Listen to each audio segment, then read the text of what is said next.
Howdy, Alan. Welcome back to Lives. I think it's time we play a little 7 Days to Die. Alright, it is time to find out if there's a snek in the bottom of this place. Now, I saw that there was a pit with a ladder here.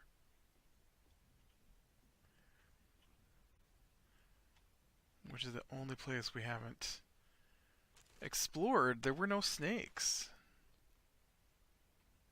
Oh, shoot. Okay, well, that wasn't so bad.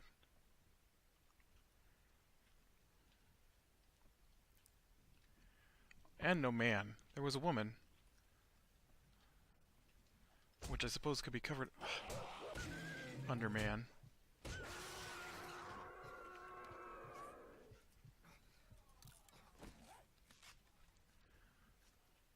But I was expecting snakes. Some weird underground tunnel. I don't know what's going on here. What is going on here? I don't need those nails. I don't know why I picked them up. Sure I am. You know, and I should have scrapped this because I'm sure I need the iron.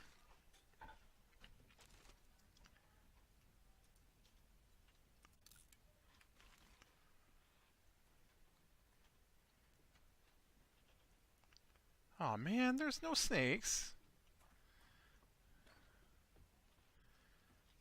I was hoping to be snakes. I could get meat.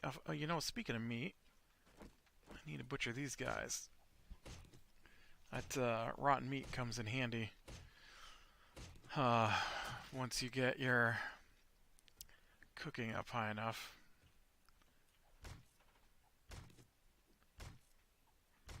Gross. So gross. No snakes, though. That's a jip. You promised me snakes. You did not deliver any snakes. Oh, wait. Have I not? Maybe I haven't been everywhere yet.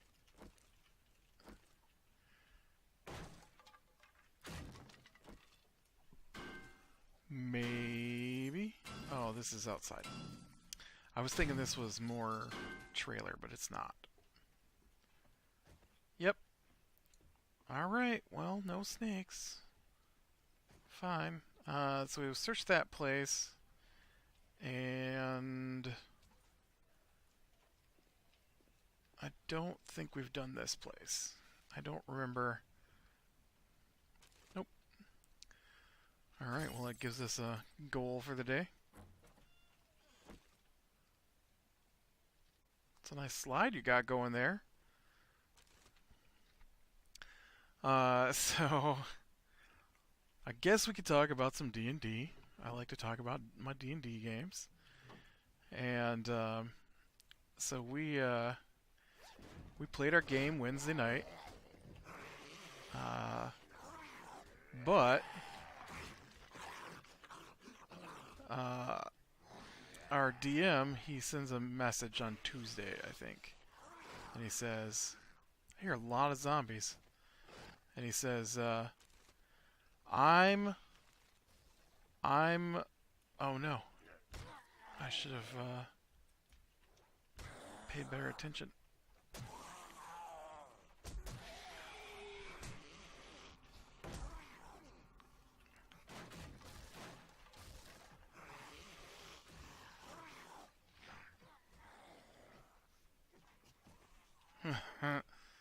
Or that works. And he said, I am scheduled Tuesday night or Wednesday night. I won't be available for D&D as I don't get home until 10. Now the week before he canceled, or not canceled, but the week before he stopped our game after an hour of play. And we don't normally quit till like midnight, but he suddenly said, "Oh no, we always quit We always quit at 11:30, so we're gonna stop at 11 tonight because I don't have the next section prepared. And so I'm like, hey, we quit an hour, you know. So then he leaves that message, and I'm like, hey, we quit after an hour last week. I mean, we can still get like an hour and a half to 2 hours in. We didn't even start till 10 o'clock anyways because the other guy didn't show up till 10 because he was told we weren't starting till, or that he wasn't gonna be home till 10, so he didn't worry about it. And then we sent him a message saying, hey, we're gonna play. And so we did end up playing, even if we didn't start till 10. The thing is, though, is that he said he wasn't going to be home till 10. And then he sends me a message at 8:30. I'm home. I'm like, what? That's an hour and a half difference. An hour and a half between what time he said he was going to be home and why we couldn't play D&D and what time he actually got home after we agreed to start playing D&D at 10 o'clock. It's ridiculous. Ridiculous. I don't know if I need those. What's up with this hole in the ground? Sometimes there's a treasure in here. Not treasure, loot pile, but I don't see anything in there. Oh, there is. Tiny little ammunition pile. Nice.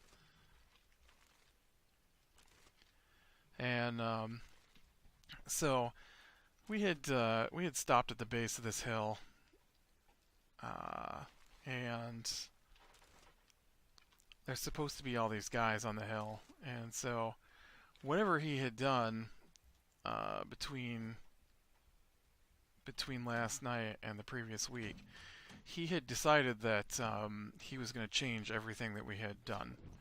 And so we had to start back over. Everything he had said didn't happen. And so he changed the game again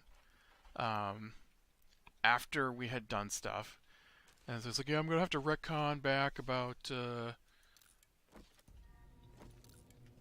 15 minutes of last session. So he adds in this thing where we gotta go and speak to this ghost.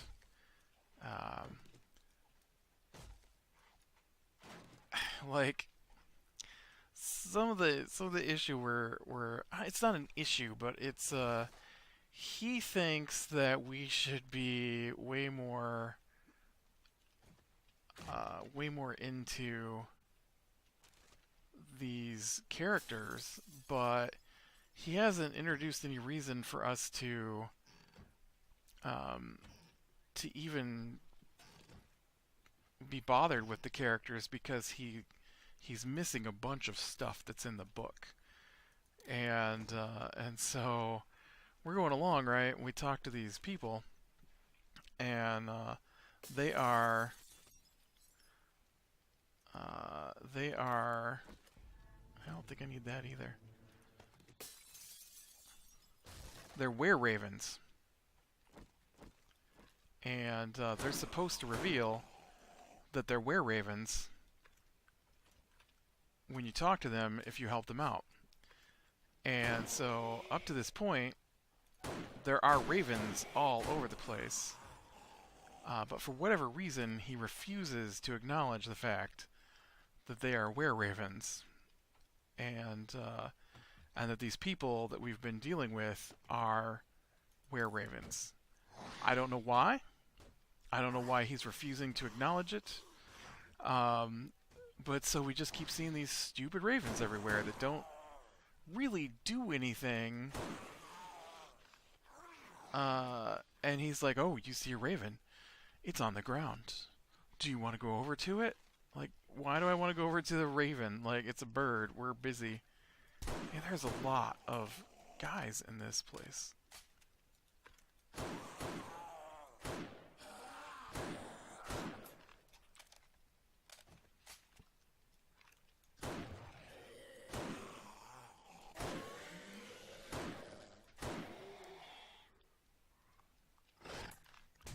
Shoot. I forgot to wait for... Get off me.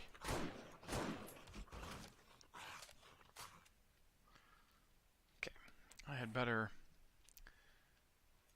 I guess take a vitamin here, I think. Speeds up your healing for a little bit. So,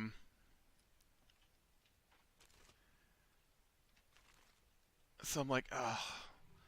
I know that the Raven means something because why bring it up? But I'm like, I don't know if my guy cares that there's a Raven over there. I just don't know if he cares. So we decide to go over to the Were Raven after all, after we discuss it a bit. He's like, I can't believe you guys don't want to go over to that Raven. Fine, we'll go over to the Raven then. Um,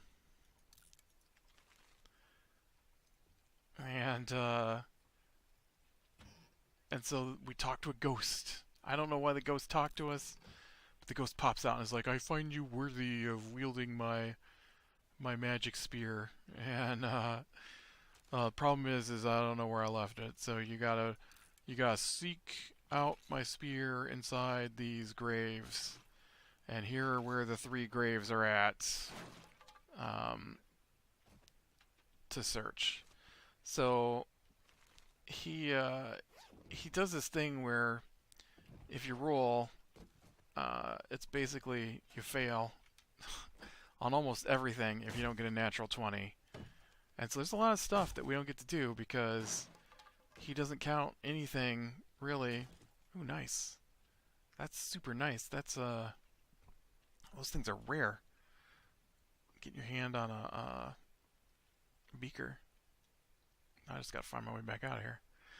And so luckily, I guess I rolled a natural 20. So we found it on the first thing, and then he's like, so decided to go with the tougher version of this.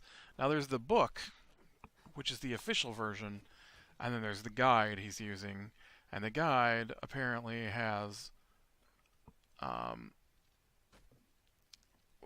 this is the big issue, is that he's using this guide that makes everything tougher, but he's not allowing us to earn XP, so we don't get a benefit from doing tougher fights. And he doesn't level us. He doesn't level us based off of what the guide's doing. He's leveling us based off of, I guess, what the book says. If you do it that way, I despise that version of leveling. The milestone leveling. I despise it. I think it's a terrible concept for a game that's supposed to be played open world, because you don't know what your players are going to do. And so, I mean, what do? You keep track of what they've done and then award them the level at the appropriate time, aka regular XP. But so no, he likes milestone because then he can control when we level up.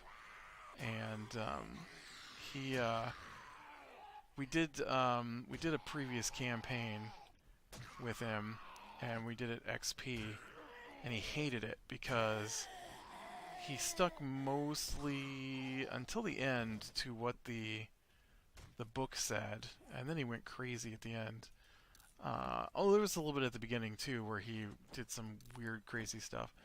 But I say weird crazy stuff like he surrounded our level 5 characters with level 9 assassins who had poison that could do more damage than our entire hit point pool. Then he made the mistake of letting me have some of the poison, which I used later to almost one-shot a dragon. When we were level 11, so it was super powerful poison. It was like 7d6 poison or something like that. It was ridiculous. And I was like, well, I'm just going to keep this and use it in the most damaging way possible to whatever thing he's got uh, dreamed up. He another thing that happens is like they'll be like um, when your players enter this section, like with the dragon, for example. When your players enter this section, the dragon will confront them and we'll have a conversation with them. And so, oh, oh, scary. Uh, and so at the back of the room though is another fight, and so you might fight the dragon, but you're supposed to have a conversation with it first. And so instead, what he'll do is he'll be like, "You enter the room, and then the bad guy is already standing there waiting for you because he knows you're coming for reasons." Uh, and and so, unbeknownst to you, there's a dragon waiting who was out of your sight range. And I'm like, the book says we're supposed to talk to the dragon. The dragon's not really on their side. So we're supposed to get an opportunity to get him to not be involved in the fight. And, but no. Instead, we get to fight not only the bad guy, we get to fight the thing the bad guy summoned, which he's not supposed to even summon. Uh, and we're also going to fight the dragon on top of that.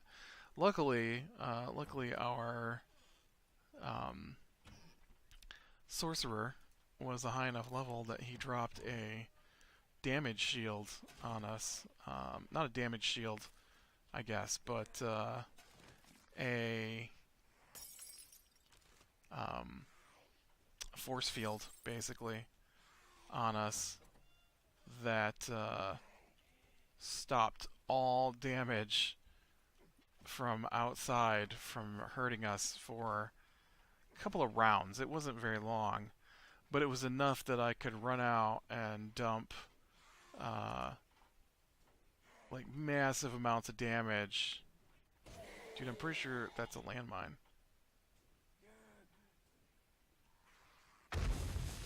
I warned you.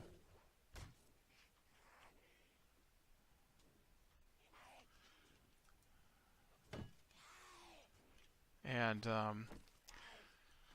so yeah, so we get stuff like that all the time where he alters the campaign book because, in his words, I can't believe I can't kill you guys.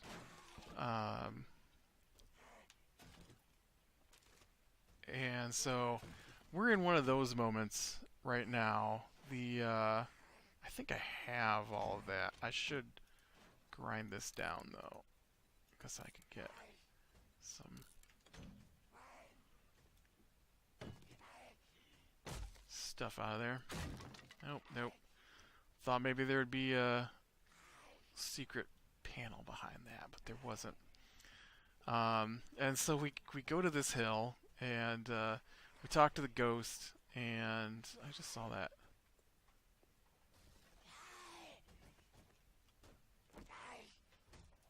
You picked the weirdest way to try and come into this house. Like, there's an open door right over there.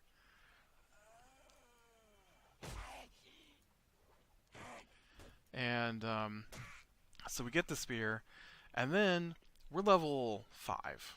Alright, level 5. And so I feel like the patrol is probably an appropriate level encounter. It's basically level 8 patrol. We're level 5, but players are a little more powerful than bad guys at the same level, so a level 8 doesn't seem too bad to me. And so we fight a patrol. Um, we don't have to use too many spells or anything. It works out okay. And so then we get up the hill, and up the hill is another thing altogether. He keeps wanting us to stealth. I don't understand his. He's adamant that we stealth, and so when we don't stealth, he feels the need to punish us for not stealthing. Um, and we're like, look, we're a cleric in heavy armor, a paladin in heavy armor. Um, oh, what's the other character? A wizard and a fighter. We're not stealthy. And he's always going like, oh well, it doesn't matter that your fighter with his bow and arrow can shoot 650 feet because you will never be in a place where you can see 650 feet, even though everything we're doing is outside and in the open and easily has 650 feet of range. Uh, because it's always a thunderstorm. Whenever we get someplace, it doesn't matter how he described it. As soon as we're like, all right, well, we'll stop 650 feet out, you can start shooting arrows until they come to us, and then we'll blast them down as they come if they want to come in big groups instead of appropriate level size groups. And nope, nope. The best you can see is 150 feet. I'm like, really? Because that bad guy seemed to have seen us without any issue, and we're way farther out than 150 feet. And he's like, okay, 200 feet then. I'm like, okay, well, let's do this then. And then, so we get to the top of the hill, and so like I said, the two or three berserkers, which are a fighter with axes, and a druid, which is a spellcaster, is about a 8, and we're 5. And so what that means is, when I say it's about an 8, what I mean is their difficulty indicator is that each of them is worth a 2. And so one of those guys is supposed to be... What is going on here? I feel like there's a whole section of this I missed out on. So one of those guys, 2, is worth 4, level 2. Oh, there is a whole section. I was looking for a better way in. One of those guys is worth 4, level 2 players.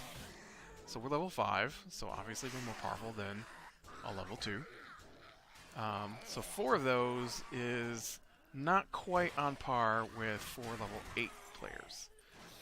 Like it's a not quite even match, but pretty close. Oh, I backed myself into a corner. One-on-one for, you know, for a fight. And so the patrol, I felt, was pretty good. I didn't know what to expect because it's not in the book. It's something from that guide he's using. And, I mean, I don't know what to expect anyways because I only look it up after we fight to see what's going on and what it should have been. And so we get to the top of the hill, and at the top of the hill are more of these berserkers, and they're guarding this place where they're performing a ritual. And so they won't come out of their protection. And so we can't really get in there because we stopped way far away to shoot arrows at them, and then they won't come out of their protection. They're berserkers. They're called berserkers. They're like, you know, Viking berserkers. And they won't come out of their hidey hole. And so we've got no choice but to go into them. And then when we get there, to stop us from being able to do anything about the fact they're all gathered up around the only way in, so that if you go in, you're going to be surrounded by them, he drops a cloud. And I'm like, wait. Isn't he already performing the ritual? Like, aren't those casters? And there's a bunch of them, like 12 of them in there. Aren't they already performing a ritual? Shouldn't they be busy doing that? Well, they can do other stuff while they're doing the ritual. What? Then no. Shouldn't they be gathered in this circle? The other guys, you know, saying the same things. Shouldn't they be gathered in this circle? around around the statue they're trying to bring to life. Like now they're suddenly, instead of being where they were, they're gonna go hide behind the rocks as well. Doesn't that break up your ritual? Nope. Nope, they're still performing the ritual. And now they're gonna fight us too and cast spells. Spells that require concentration. Um, okay. Oh, dang it.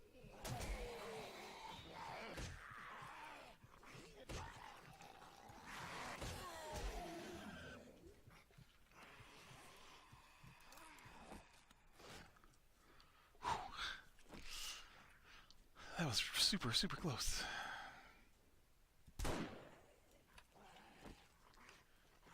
So we get there. I don't want to go through the opening. There's only one opening. I don't want to go through the opening that has a cloud over it because we know there are guys standing in there. Even if I can't see them, I know they were there because we saw them before we came in. And he's like, yep, they're putting that cloud there, so you can't see anything inside the ring now because you can't see through the cloud. I'm like, all right, well, I'm gonna try to go around over the wall because he described the wall as 10 feet tall. And my guy can easily jump and vault himself up onto a 10-foot tall wall because he's super strong. Nope. Nope, that doesn't count in this particular instance. I have to roll multiple checks to see if I can get over the wall that, according to the game, I should be able to just hoist myself over. And so we don't make it. But I've got a ability called Misty Step. And so I said, well, while I was trying to hoist myself up over the wall, could I get a view inside the place? Sure. I'm like, so I could see what was going on in there. Well, I'm going to bonus action Misty Step into the place. And so I Misty Step in, and then I miss all my attacks. It was terrible. Um, and then I asked him if there was this one spot that I could see through, and so I'm playing two characters. So I moved my wizard in. Did I do this place over here already? I can't remember. I don't think so. I was gonna say I think so, but no, I don't think so. And I used a tidal wave to attack the druids, and I'm like, so they have to roll concentration checks or anything for this ritual they're trying to perform? No, no, no. Oh no, I did do this place. The door is open. Alright, well I think that is this entire place pretty much looted out. So let's go ahead and take our stuff back to base and see how my potatoes are doing. Um, so yeah, we didn't get to finish the fight, but I did use a couple of tidal waves to damage and kill a bunch of them. It's funny to me because I'm playing a wizard, which I've never played really before. I played a little bit one time, but this is the first time I've had one multiple sessions. And so I played a game where our DM played a wizard, but he basically refused to cast any attack spells. And so he would do anything but cast attack spells. And so I'm a little more attack spells with this guy. And so it's he keeps getting mad because as a wizard, I can dump a lot of damage on a bunch of guys all at once. And so that's what I've mostly taken is spells that affect multiple bad guys at once. And so he puts all these guys down. It's supposed to be like these tiny little multiple fights, but he doesn't do it that way. So I don't know. It's anyways, like I was saying, 3 berserkers and 1 druid is a good match for us. We are currently in combat with about 12 druids and 6 berserkers. And one of the druids is something he calls an elder, whatever that means. And you know, I get into the combat and I forget that there's no reason for us to fight, because if we can find another way to do it, it's going to make the same difference as if we had fought and killed everything, because it's milestone. And so we don't get to go in and do the fun combat in a game that is designed around combat. I forget. I figured it out today, the actual numbers, just to give you an idea that a good fight, like it's called deadly, but it's not so deadly that we're going to die. It's just deadly enough to make it a medium difficult fight, in my opinion, is about 2,500 XP. Because that's the way their difficulty is registered, is how much XP they grant. So about 2,500 XP from the 3 berserkers and a druid. The fight we're in now is worth at least 8,000, if not more. So it's closer to 3 or 4 fights at once, because of his inability to scale anything, and his apparent unwillingness to follow what the book says so that we can just get through the story, because he would prefer that our characters died. Pretty sure. Alright, well, with that, I am going to call it a day. So click like, subscribe, and catch the next one. We'll talk to you later.